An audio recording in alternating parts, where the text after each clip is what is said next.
Freedom Gardening Seed Bank 2010. Things are starting to pop up everywhere out here. Got the native black-eyed Susans. Most of the stuff right now is only about 2 or 3 inches tall, but it's all starting to come in. This is an area that I sprayed sheep compost tea. Give these guys a boost. You can see they're doing fine. A lot of the stuff that we really are interested in is really small right now. And it's mixed in here randomly.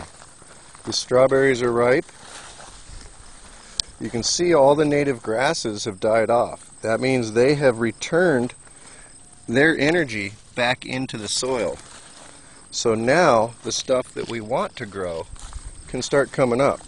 Because this whole time it needed that heat wave to kill this grass off so it can let go of the food that it was using to grow. You can see some of these are starting to come in. They're all over the place.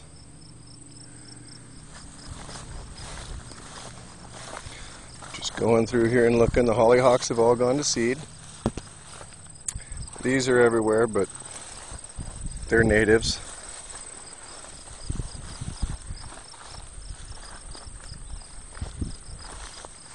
This is probably my last view of this flower field, which is kind of sad because now is when all the fun stuff starts coming up. They're all mixed in here randomly. Let's see. Those will start to shoot off. This is all decorative grass. You can see there's a big patch. It was purple about a month ago. There's some giant milk thistles in here. They're all gearing up for what the next show is. There's going to be multiple colors, autumn colors. You can see.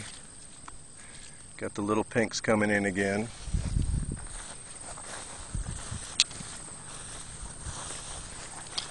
And these are the black-eyed Susans that we planted. You can see they're a little bit different from the natives, and they're also mixed in with the blanket flowers together. Well, the bees have been busy. They've pollinated and cross-pollinated all of these together, which is making the top of the flower a lot bigger, more like a cone flower. And then you mix in pollen from the coreopsis. You can see the fur on the center section. That is what's making the others so big. You see they're all mixed in here. Tons of bees, tons of butterflies, and we're not talking the bad ones, we're talking the good ones, the kind you want.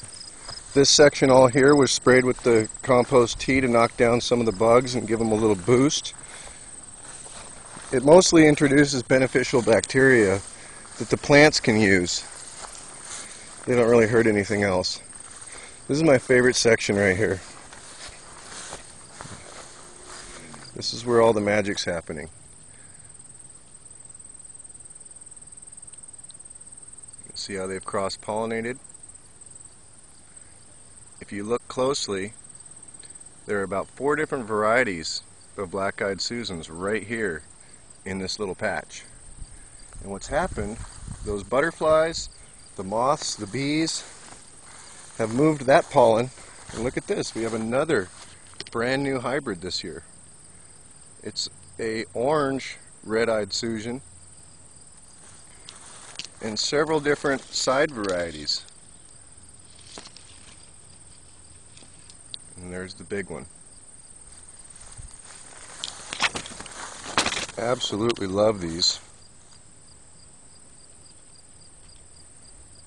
And as time goes by, more of those will pop up, and more of those with the red center will pop up. And you can also see the cone, how it's short on that one, longer on that one. This is an F1 hybrid, so next year is when we'll get an F2 hybrids. F2 hybrids are kind of like when you breed animals. You won't just get a black dog and a white dog. You'll get a mix. You'll get some grays, you'll get some oranges, so that one orange one survived from last year. So again, the grasses have given back all of their energy. The little tiny plants, the grasses we planted, they're all in here.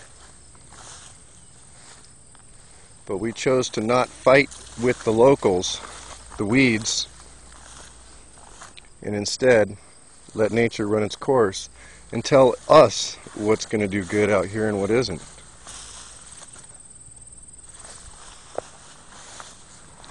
I have been seeing a lot of zinnia bushes coming up in here.